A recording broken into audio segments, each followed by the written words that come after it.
નમસ્કાર વૃષભ રાશિના મિત્રો, એસ્ટ્રો ચેતન પંડ્યા ચેનલ પર હું આપનું હાર્દિક સ્વાગત કરું છું.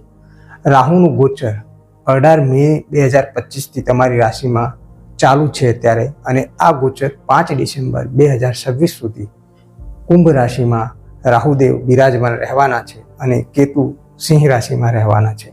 આ ગોચર 5 ડિસેમ્બર 2026 સુધી તમારા વ્યવસાય, ધન, લગ્ન અને જીવન શક્તિ પર શું અસર કરશે એ હું તમને જાતક પારિજાતના આધારે આ ઉપાય હું તમને જણાવવાનો છું. જાતક પારિજાત જે છે એ જૂનો પૌરાણિક ગ્રંથ છે, જેના આધારે હું તમને આજે પ્રિડિક્શન કરીશ કે શું સાવચેતી રાખવી જોઈએ, શું ઉપાય કરવા જોઈએ, જેનાથી કરી આપણને અશુભ ફળની જગ્યાએ શુભ ફળની આ ગોચરની પ્રાપ્તિ થાય. રાહુ 10મા ભાવમાં એટલે કે કર્મનો ભાવ છે, કરિયરનો ભાવ છે. તમારો કરિયરમાં નવી તકો લાવશે રાહુ, પરંતુ જીવન શક્તિમાં થોડી અસ્થિરતા આવી શકે છે. કેતુ 4થા ભાવમાં એટલે કે માતૃ અને ઘરનું જે ભાવ છે, ઘરેલું થોડી અશાંતિ લાવી શકે છે, જે લગ્ન જીવનને થોડી અસર કરી શકે છે. શનિ શાસ્ત્ર અનુસાર હું તમને આ કહી રહ્યો છું. કરિયરમાં ખાસ સફળતા મળવા જઈ રહી છે, પરંતુ ઘરેલું શાંતિ માટે ઉપાયોની જરૂર છે. વ્યવસાય અને કરિયરની આપણે વાત કરી લઈએ, આગળ ઉપાયો પણ હું તમને કહીશ.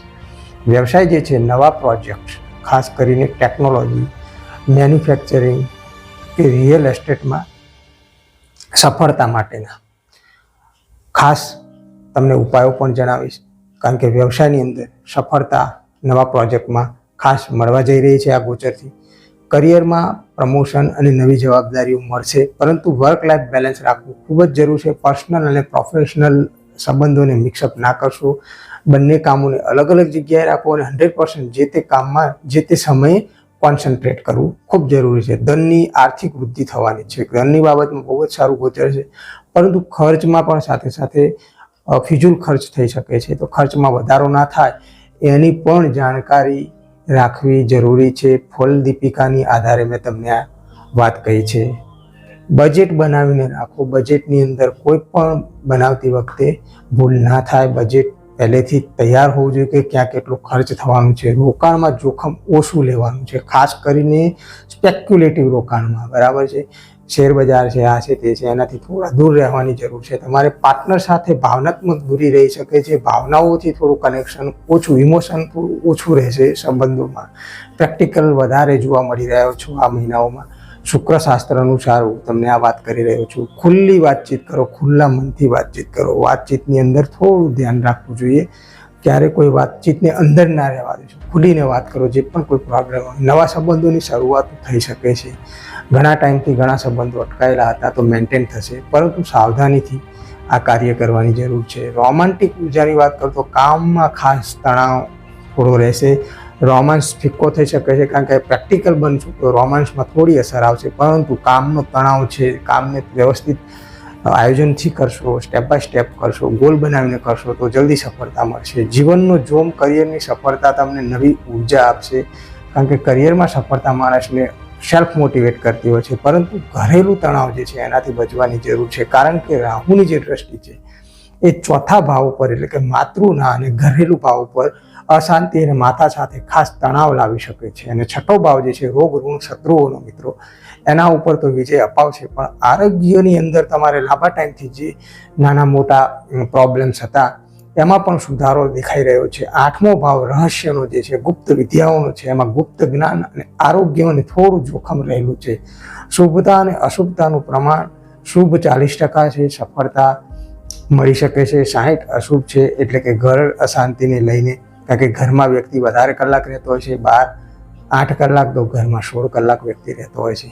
રાહુનો એક બીજ મંત્ર હું તમને કહેવા જઈ રહ્યો છું. આ બીજ મંત્ર દ્વારા તમે મન ચાહ્યું ફળ મેળવી શકો છો, પરંતુ રેગ્યુલર ઉપાય 18 મહિના હર શનિવારે કરવાનો છે. 108 વખત આ મંત્ર બોલવાનો છે. મંત્ર છે ઓમ રામ રાહવે નમઃ. ઓમ રામ રાહવે નમઃ.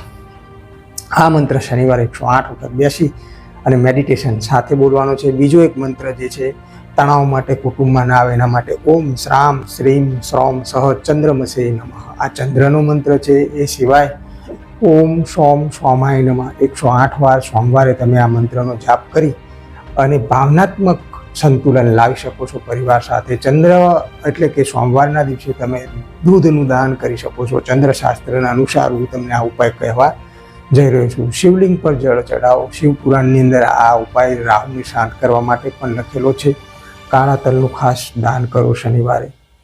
આ ઉપાયથી તમારા રાહુનું અમંગળ ગોચર મંગળકારી બની શકે છે.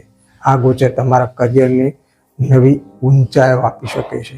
એટલે ખાસ આનો લાભ તમે આવા ઉપાયો કરીને લઈ શકો છો. પરંતુ ઉપાય પહેલાં 2-3 વસ્તુ હું તમને કહી શકું છું કે ઉપાય જ્યારે કરો ત્યારે પૂર્ણ શ્રદ્ધાથી કરવાનો છે. કોઈ ચમત્કારની દૃષ્ટિ નથી કરવાનો. અને એક ઉપાય જે કરતા હોઈએ તે કદાચ આને ઢંઢેરો પીટવાની પણ જરૂર હોતી નથી, કારણ કે એનું ફળમાં ઘટાડો થાય છે. કોઈ પણ પ્રવૃત્તિ કરતા હોઈએ ત્યારે એને ગુપ્ત રીતે કરવી જોઈએ. અને ખાસ શાસ્ત્રની અંદર પણ કોઈ પણ ઉપાય તમે જ્યારે કરો છો, કોઈ પણ આરાધના કરો છો, તો એને ગુપ્ત રીતે કરવાથી એનું ફળ હજારો ગણું વધી જતું હોય છે.